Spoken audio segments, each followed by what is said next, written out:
Inilah suasana salah satu kelas yang ada di sekolah Melrose High School di ibu kota Australia, Canberra. Saat ini, kelas sedang belajar bahasa Indonesia dan Amelia yang menjadi gurunya. Saya pun diminta untuk menyapa anak-anak di depan kelas karena diminta wali kelas, Ibu Rebecca. Amelia adalah seorang guru magang di sekolah ini. Ia merupakan mahasiswi pasca sarjana Australian National University yang ikut program magang mahasiswa Indonesia di sekolah Australia, program ILA. Bagi Amel, pengalaman baru terasa ketika mengajar di Australia, terutama bisa lebih memahami bagaimana kurikulum di sini dan membandingkannya dengan sistem pendidikan yang ada di Indonesia. Saya jadi menyadari ternyata sistem sekolah di Indonesia itu cukup stressful.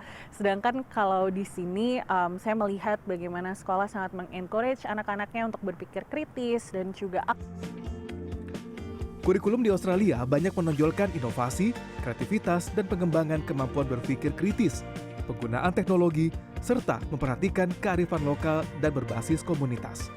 Sistem pendidikan di Australia memungkinkan setiap siswa menemukan jalur pembelajaran yang sesuai dengan minat, kemampuan, dan proyeksi masa depan mereka.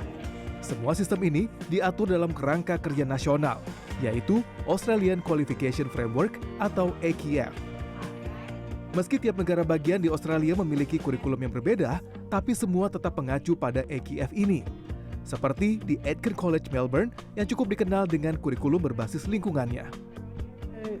I think in Australia we really like to build student skills and creativity. So there's a big focus on students problem solving, coming up with new ideas, presenting those, and linking that to the core curriculum. Salah satu life skill yang diterapkan terkait sustainability dan lingkungan. Anak-anak di sini diajarkan bagaimana menghargai lingkungan dan mempraktekkan ekonomi sirkular.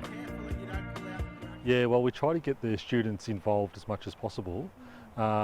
As you can see behind me, we've got the students in Year 9 working on the market garden, which is food growing, that's sustainably grown from soil that we've from food waste turning into good soil. Lalu bagaimana dengan kurikulum di Indonesia?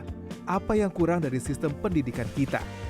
Yuli Rahmawati yang kini bertugas sebagai atase pendidikan dan kebudayaan di Kedutaan Besar Indonesia di Australia paham bahwa pendidikan Indonesia membuat anak sekolah belajar terlalu banyak dan tidak terfokus. Ini adalah kita melihat tujuan pembelajaran. Jadi kritik yang sampai saat ini adalah kita belajar terlalu banyak, kemudian akhirnya anak-anak tidak paham dan tidak tahu sebenarnya bisa tadi memberikan kontribusi untuk menyelesaikan masalah. Jadi saat ini yang sedang dilihat ini konten materi. Jadi kalau konten materinya itu dianggap kita bilangnya esensial ya, tidak esensial, maka itu sedang dikurangi saat ini di kurikulum kita. Nah, selain itu kita punya namanya multidisiplin approach. Jadi tema-tema yang diambil dan guru-guru butuh nih ya pengayaan topik-topik ini, maka itu akan diintegrasikan. Tidak hanya kompetensi guru yang harus ditingkatkan, Profesor Universitas Negeri Jakarta ini juga berharap kurikulum nasional dengan pembelajaran mendalam dapat dikembangkan dan menjadi solusi perbaikan sistem pendidikan Indonesia. Ruli Kurniawan, Canberra, Australia.